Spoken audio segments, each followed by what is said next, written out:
जैन, आज हम लोग बात करने आए हैं जो कंप्यूटर टीचर का वैकेंसी आने वाला है उसमें बहुत लोग कंफ्यूज हैं कि कौन सा फॉर्म भर सकते हैं, कौन सा फॉर्म नहीं भर सकते हैं, सीटेट जरूरी है कि नहीं, बीटेट जरूरी है कि नहीं।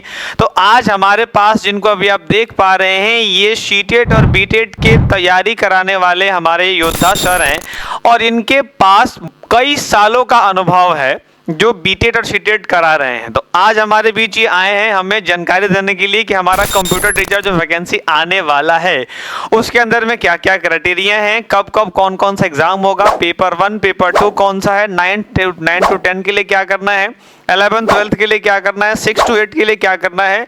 अगर आपके पास किसी भी प्रकार का कोई कंफ्यूजन है तो आपके लिए कमेंट खुला हुआ है, वहां पे डाल सकते हैं। वैसे सारी क्वेश्चन हम सर से कवर कर लेंगे। तो सबसे पहला सवाल है सर, बहुत लोग खासकर टीचर ही स्टूडेंट को गुमराह कर दिए हैं कि आपको स्टेट नहीं देना होगा, सीटेट नहीं देना होगा, बीटेट देना होगा, स्टेट देना होगा। सबसे पहला कंफ्यूजन सर आप क्लियर करिए कि इन सब के बीच में क्या मामला है, क्योंकि आप अब सिर्फ बच्चे कंफ्यूज नहीं है, इवन टीचर लोग ही वीडियो बना बना करके बच्चे को इतना कंफ्यूज कर दिए हैं कि कोई स्पष्टीकरण आ रहा है। एलिजिबिलिटी डिग्री के बारे में लगभग लोग समझ गए हैं, मैंने भी एक वीडियो बनाई है, या वीडियो जो स्क्रीन पर दिख रहा है वो जाके देख सकते हैं। लेकिन सर के द्वारा हम लोग सुनेंगे कि बीटेट सीटेट स्टेट कौन कंपलसरी है, किस एग्जाम में कितना पेपर है, कितना नंबर का है, टीआरई 4 में कौन सा हम फॉर्म भर पाएंगे, सब बता देंगे सर। आइए हम सर को सुनते हैं। नमस्कार सब आप सभी को। और सबसे पहले जो भी यहाँ पे टीचर का तैयारी करने वाले हैं उनके लिए एक अपॉर्चुनिटी है, सुनहरा अवसर है और उस अवसर का आपको उठाना भी चाहिए। और बिहार सरकार की तरफ से हमें लगता है कि अभी तक का सबसे ज़्यादा वैकेंसी देखने को मिलेगा वो भी टीचर रिलेटेड, खासकर कंप्यूटर टीचर के सेंस में। तो इसमें बहुत सारे चीज़ आपके मन में भी होगा और लोगों के मन में हो भी रहा है और वायरल भी हो रहा है ये सब चीज़। तो आप सबसे पहले ये समझिए कि बीपीएससी एक स्टेटमेंट जारी करती है जब वो टीचर का वैकेंसी लेती है, तो उसमें बोलती है कि चूंकि सीटेट या बीटेट या स्टेट ये सब क्या है, टीचर एक टेस्ट लेता है जिसमें कि एलिजिबल आप हो पाते हैं कि नहीं। तो शिक्षक पात्रता परीक्षा है जिसके लिए आप जो है अलग अलग फॉर्म में एग्जाम देते हैं। अगर आप सीटेट देते हैं तो 1 to 5 और 6 to 8 के लिए टीचर के लिए एलिजिबल हो जाते हैं पढ़ाने के लिए। 9 10th का एग्जाम देने के लिए आपको स्टेट क्वालिफाई करना होता है। इसी तरह 11 12th में भी आपको स्टेट क्वालिफाई करना होता है। क्योंकि अभी तक जो कंप्यूटर टीचर का बहाली आया था सिर्फ आपको 11th और 12th विद्यार्थी के लिए आया था। अभी तक जो बीपीएससी टीचर का बहाली आ रहा है, सबसे पहले आप जान लीजिए 11th और 12th में कंप्यूटर साइंस का या कंप्यूटर टीचर रिलेटेड आपका वैकेंसी देखने को मिला था। ये पहली बार वैकेंसी होगा जिसमें कि 1 से लेकर 10 तक के विद्यार्थी को वैकेंसी मिलेगा। कहने का मतलब 1 to 5 6 to 8 और 9 10th के विद्यार्थियों के लिए वैकेंसी देखने को मिलेगा। तो अभी तक जो वैकेंसी था उसमें यह देखा गया था कि जो भी कैंडिडेट बीपीएससी टीचर में एलिजिबल हो पाते हैं उनको आप स्टेट का एग्जाम क्वालिफाई करके जाना पड़ता है। मतलब 11 12th में आप अगर एसटीईटी का क्वालिफिकेशन आप हासिल कर लिए हैं स्टेट की तरफ से, तभी आप जाके बीपीएससी में शामिल हो सकते हैं, बीपीएससी के फॉर्म को भर सकते हैं, तब बीपीएससी आपको एलिजिबल मांगती है। लेकिन अभी तक जो ये नया वैकेंसी आया है 1 to 10 तक के लिए, इसके लिए कोई प्रावधान अभी तक सुनिश्चित नहीं किया गया है। लेकिन सरकार की तरफ से ये बोला गया है क्या, चूंकि अभी टीचर रिलेटेड अगर जॉब है तो आपको टेट एग्जाम शिक्षक पात्रता परीक्षा आपको पास करके आना पड़ेगा, तभी आप बीपीएससी टीचर में एलिजिबल माना जाएगा। तो उसके लिए सरकार एक नियमावली बना रही है। उस नियमावली में यह होगा कि अगर आप सीटेट दे पाते हैं तो सीटेट तो दे पाते हैं, नहीं तो बिहार सरकार अपना खुद का एक टेट एग्जाम लेना चाहती है जिसका नाम होगा बीटेट, बिहार टीचर एलिजिबिलिटी टेस्ट होगा, जिसमें कि बिहार शिक्षक पात्रता परीक्षा में अगर आप पास कर जाते हैं, जो कि 1 से लेकर 12 तक के बच्चे के लिए देखने को मिलेगा। मतलब स्टेट एग्जाम वहां नहीं के बराबर भी हो सकता है, क्योंकि यहाँ पे जो कंप्यूटर रिलेटेड अगर जॉब करना चाहते हैं तो इसमें आपको सिंपल बात है कि बीटेट का एग्जाम देना पड़ेगा। तो अभी तक जो सिलसिला चल रहा था उसके अनुसार आपको बीपीएससी के एग्जाम के पहले आपको एक टेट का एग्जाम देना पड़ेगा। अगर उस टेट में आप क्वालिफाई हो जाते हैं तभी आप बीपीएससी में मान्य हो सकते हैं। क्योंकि आप देखते होंगे अभी एक चला हुआ है डॉक्यूमेंट वेरिफिकेशन में, काउंसलिंग में, जिसमें कि आप देखते हैं कि बहुत सारे विद्यार्थी का सीटेट में जिनका कि 82 नंबर है, 82 नंबर वाले विद्यार्थी को भी वहां पे छांट दिया जाता है। जबकि 82 नंबर जो कट ऑफ रखा गया है ये क्या है, सीबीएसई के अनुसार रखा गया है। और सीबीएसई अगर 82 नंबर पे क्वालिफाई मानती है तो बिहार सरकार को भी 82 नंबर पे क्वालिफाई होना चाहिए। तो यहां से हमें लगता है कि बिहार सरकार एक अपना एक डायरेक्शन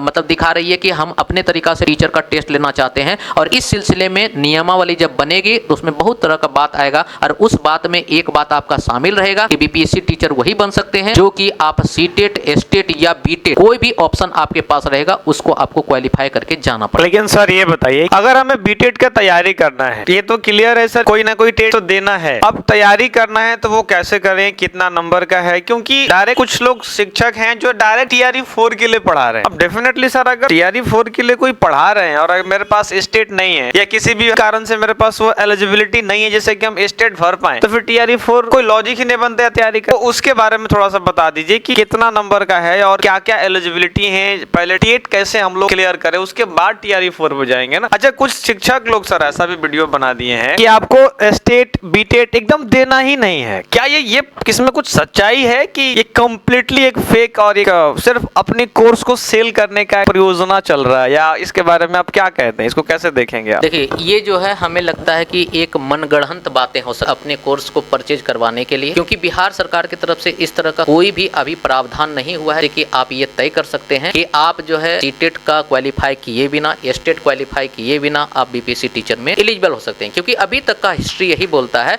कि अगर आप टीचर टेस्ट क्वालिफाई कर चुके हैं तभी जाके आप बीपीएससी टीचर में एलिजिबल होते हैं फॉर्म भरने के। तो अभी तक जो भी ये बोल रहे हैं उनका कोई आधार नहीं है, कोई सिरा नहीं है, और उनके बातों पे आपको विश्वास भी नहीं करना चाहिए। हाँ, अगर आप कंप्यूटर टीचर बनने वाले हैं तो ये मानते हैं कि अगर टेट भी एग्जाम होगा तो उसमें आपका ज्यादा कंप्यूटर रिलेटेड ही क्वेश्चन आएगा, ये तो बात फिक्स है। लेकिन उसके अलावे भी बहुत सारा चीज होता है, जैसे कि आप सिलेबस जानते होंगे कि बिहार टेट 2017 से पहले बिहार का अपना एक टेट एग्जाम होता था जिसको बिहार टेट के रूप में जानते थे। अभी बिहार टेट नहीं होता है क्योंकि सीटेट का एग्जाम आ चुका है, और बिहार गवर्नमेंट बोलती है कि सीटेट वही एग्जाम अगर कंडक्ट करा रही है तो हम लोग एक्स्ट्रा पैसा खर्चा करके बिहार एग्जाम क्यों कंडक्ट करवाएं, क्योंकि हमको वहीं से कैंडिडेट अगर मिल जाता है तो। लेकिन फिर से अगर बिहार टेट एग्जाम होती है तो उसका पैटर्न कुछ मिलता जुलता सीटेट के फॉर्म में होगा या स्टेट के फॉर्म में होगा। तो अगर 9th 10th का टीचर बनने वाले हैं तो उसमें आपका कोर्स ज्यादा इंपॉर्टेंट हो जाएगा, जिसमें कि कंप्यूटर रिलेटेड आपका सब्जेक्ट पूछा जाएगा। उसके अलावे आपको एक पेडागोजी होता है जिसको बोलते हैं आर्ट ऑफ टीचिंग, मतलब शिक्षण कला आपके पास आना चाहिए, और इसके अलावे भी जीके जीएस का क्वेश्चन रहेगा ही रहेगा, जो कि अभी तक का स्टेट का सिलेबस होता है। लेकिन अगर सीटेट का सिलेबस के माने कि 1 से लेके 8 तक का अगर आप टीचर बनना चाहते हैं तो उसके लिए आपको पेडागोजी पढ़ना होता है। पेडागोजी का बहुत ज्यादा सिलेबस होता है जिसमें कि बीएड और डीएलएड के कोर्स में आप पढ़ते हैं उन चीजों को। तो मतलब क्या है कि कंप्यूटर टीचर रिलेटेड अगर आप जॉब चाहते हैं तो कंप्यूटर का नॉलेज भी होना चाहिए और साथ में आपको आर्ट ऑफ टीचिंग भी आना चाहिए, जिसको हम लोग पेडागोजी बोलते हैं। और इन दोनों को नकारा नहीं जा सकता है, कभी न कभी अगर एग्जाम आएगा तो इन दोनों का समावेश जरूर देखने को मिलेगा वहां पे आप। तो इस तरह का भ्रमित अगर हो रहे हैं आप, कहीं पे कोर्स अगर परचेज कर रहे हैं तो अपने आप को थोड़ा सा संभालिए और सरकार के नियमावली का आने का वेट कीजिए। और तब तक अगर जो पढ़ सकते हैं वो कंप्यूटर साइंस हो सकता है या पेडागोजी होता है, इन दोनों पे अपना कमांड कीजिए, क्योंकि अभी तक का हिस्ट्री यही बोलता है कि जो भी टेट एग्जाम होता है इन दोनों का चीज आपको देखने को मिलता ही मिलता है। अच्छा, आप बताइए कि टेट कितने सालों से नहीं हुआ है, क्या ये हर साल होता है, बंद पड़ा है? ये बीटेट जो है 2011 से ही हो रहा था, 17 तक हो रहा था बीटेट का एग्जाम, और अभी बीटेट का एग्जाम 17 के बाद बंद कर दिया गया है सर, क्योंकि सरकार पे ओवरलोड, एक तरह से समझ सकते हैं कि सरकार एक अपना तर्क देती है कि बीटेट बिहार का अपना टेट एग्जाम है, शिक्षक पात्रता परीक्षा है, और सीटेट सेंट्रल गवर्नमेंट का टेट एग्जाम है। तो सेंट्रल गवर्नमेंट भी वही काम कर रही है और बिहार गवर्नमेंट भी वही काम कर रही है, तो क्यों हम लोग ना कि दोनों को एक ही टेट एलिजिबल मान लें, मतलब सीटेट को ही हम लोग क्या है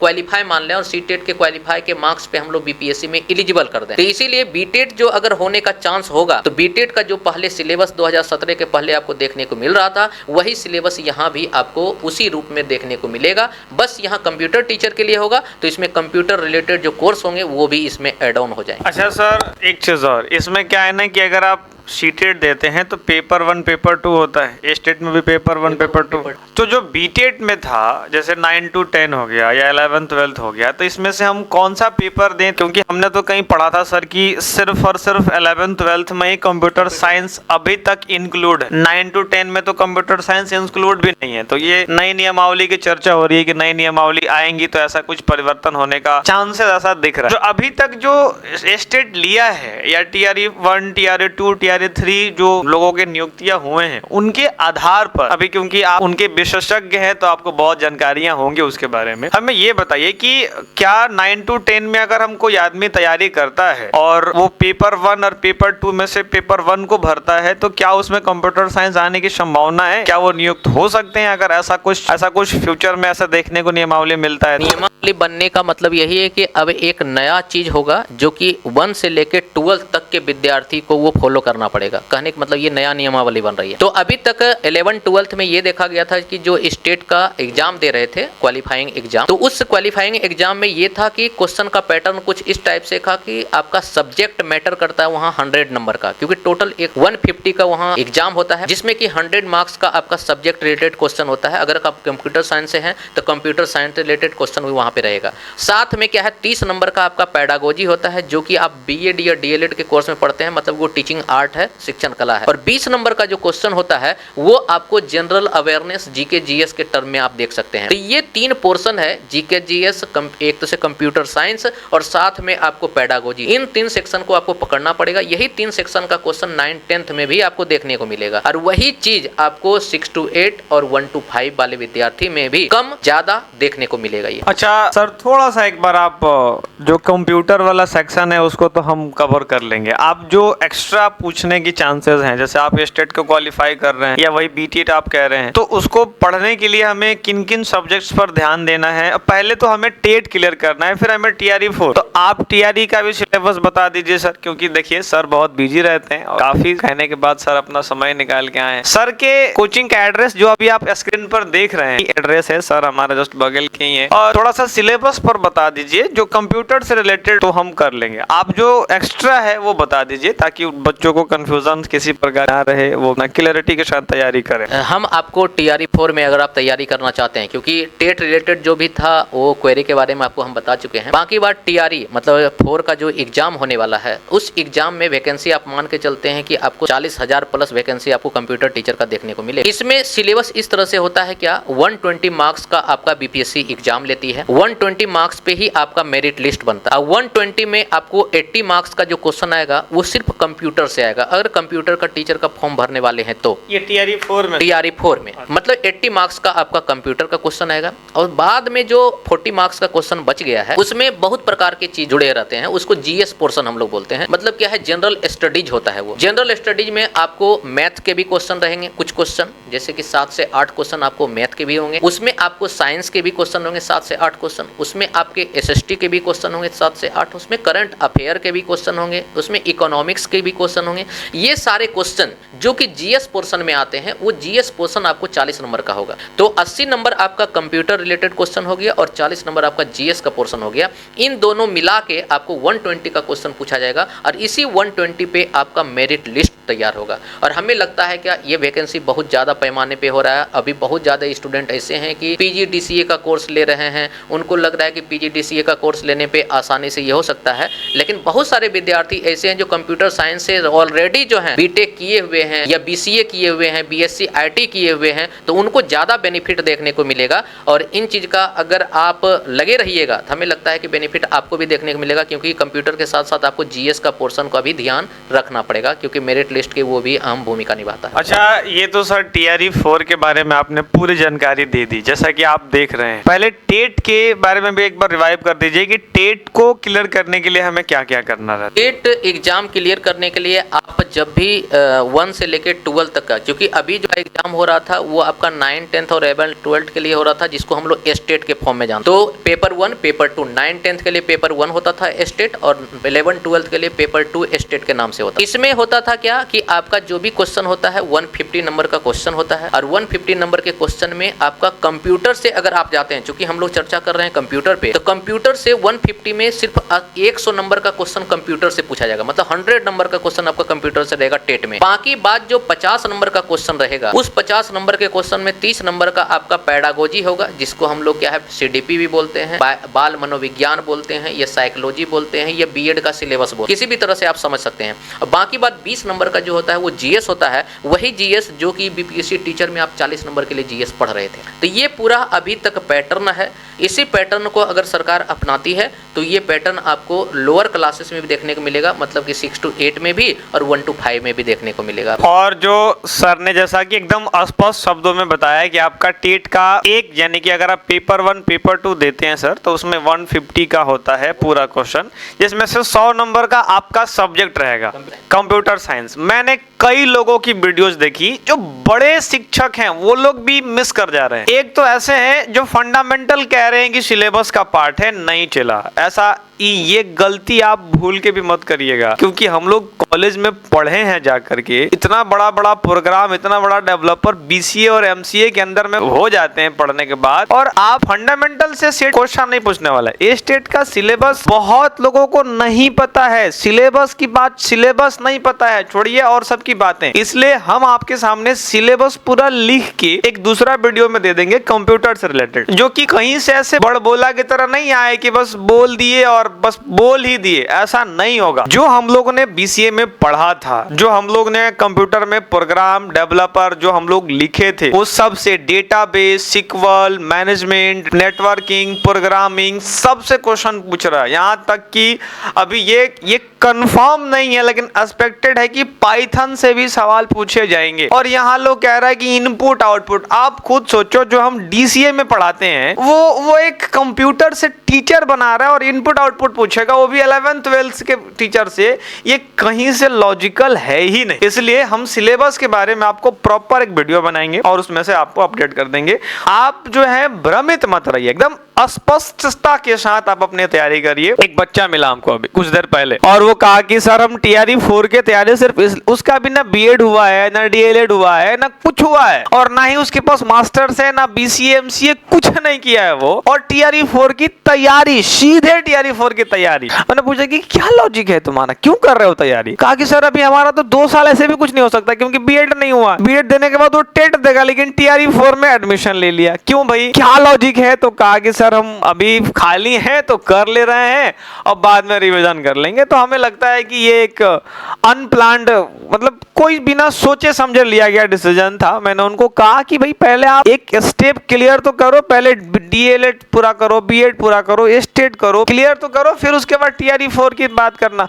और अगर उसका ऐसे भी नहीं होना है टीआरई 4 में, क्योंकि उसके पास ना डिग्री है, ना स्टेट है, ना सीटेट है, ना तैयारी है, कुछ समझ में नहीं आया कि टीआरई 4 में वो एडमिशन क्यों लिया, बट लिया, कर रहा है बच्चा। कितने इतने भोले वाले होते हैं लोगों, कोई प्लान नहीं, बस कर रहे हैं तो कर रहे हैं। ऐसा अगर आप ऐसा आंख बंद करके चलेंगे तो आंख बंद कर लेने से अंधेरा नहीं हो जाता है। इसलिए अगर आप डिसीजन ले रहे हैं, बहुत लोग हैं जो डायरेक्ट डिग्री खरीद रहे हैं, मत खरीदिए, क्योंकि पीजीडीसीए सबसे आसानी से मिलने वाला डिग्री है। और सबसे ज्यादा यहाँ लोग, पटना की मैं बात कर रहा हूँ, ऑनलाइन ऑटो पर प्रचार करवा के डिग्री बेच रहे हैं, बड़े बड़े पोस्टर्स पर लिख करके बेच रहे हैं। कहने में मुझे जरा से बेचक नहीं है, क्योंकि लोग कर रहे हैं और इतना ज्यादा पीजीडीसीए लोग खरीद चुके हैं कि ये कंफर्म है कि पीजीडीसीए वाले लोग आउट होंगे। इतना खरीद के लोग जा रहे हैं। इस पे नजर है, इसको आप मान सकते हैं कि कोई भी घटना अगर केंद्र, मतलब क्या है, राजधानी में ऐसा दिख रहा है आपको पटना में, तो सरकार का भी कहीं ना कहीं इसमें नज़र है। और इस तरह का नियमावली आएगा कि जिसको आप देखिएगा, डिग्री आपका किसी काम का नहीं रहेगा। जो पढ़े हुए विद्यार्थी रहेंगे, जो जेन्युइन डिग्री लिए होंगे, जो रेगुलर कोर्स किए होंगे, जरूर उनको बेनिफिट देखने को मिलेगा। एक और बात है, अगर आप डिग्री खरीद भी लेते हैं तब क्या कर लीजिएगा, आप अगर नहीं पढ़े हैं ना तो आपसे स्टेट नहीं होगा, ये गारंटी हमारा है। क्योंकि भाई एक एक प्रोग्राम सॉल्व करने में हम लोग को 3-3 दिन लगता था, उस प्रोग्राम से करके क्वेश्चन आ जाएगा। अब आप जानते ही नहीं कि सी किसको कहते हैं, C++ और C में अंतर क्या है, जावा में कौन, जावा और जावा स्क्रिप्ट को किसको कहते हैं, और डेटाबेस के बारे में आप DBMS का फुल फॉर्म न जानते हैं और आपके पास डिग्री आ गया PGDCA, तो आप थोड़े ना हो जाइएगा। बट स्टिल लोग कर रहे हैं। तो अब मेरा मन था बोलने का इस पर, तो हमने अपनी बात स्पष्टता के साथ रख दी। भाई बहुत अच्छे दिग्गज लोग इसमें लगे हुए हैं डायरेक्ट डिग्री सेल करने में। हमें लगा कि आवाज एक बार मेरी तरफ से बोलना चाहिए था कि नहीं, ये सही चीज नहीं है। बाकी आप क्या कहते हैं, अगर आपको कुछ चीजें हमारी बुरी लगी हो भी लिख सकते हैं। कोई सवाल हमने पूछना अगर सर से छूट गया हो तो आप हमें कमेंट में कर सकते हैं, हम सर से दोबारा पूछ के आपको जवाब दे देंगे, क्योंकि सर विशेषज्ञ हैं अपने चैप्टर्स में, अपने कोर्स में, अपने टॉपिक्स में। काफ़ी अच्छा अनुभव रहा है। लास्ट टाइम सर ने बहुत अच्छा रिजल्ट दिया है सीटेट के अंदर में। अब सर से सुनते हैं सर की कहानी। देखिए, सीटेट का यहाँ पे कोर्स चलता है, सीटेट स्टेट का कोर्स चलता है, साथ में बीपीएससी टीचर का भी